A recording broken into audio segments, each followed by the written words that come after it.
I thought that Chinese EV makers were being brought up a storm over in the UK and Europe, but it seems as though the tariffs are having an impact. Yes, that's right. And with all the news around President Trump and his tariffs, it's easy to forget that there's trade tension between the EU and China. So the Chinese companies have been really making an impact here in Europe. They've been doing it for probably the past 5 years, and all of that came to a halt around the middle of last year when the EU introduced tariffs on Chinese-made electric vehicles, right.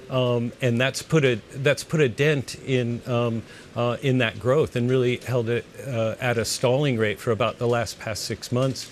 For February, we see that it's actually gone down. As you said, despite an increase in the number of EVs being sold in Europe, the number of Chinese-made EVs has gone down.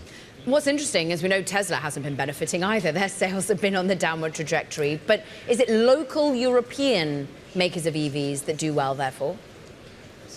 Right, and that's the other irony of this whole situation is that Europeans have largely started to turn away from Tesla. They don't like the way Elon Musk has been conducting himself and intervening in German politics.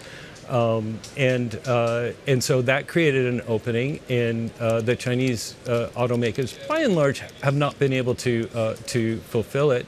At the same time, the European automakers have come out with some new models. There's some smaller ones made by Renault. Yeah. There's a larger one made by Volkswagen that's really come out and done well. Right. And so the local car makers have really done well.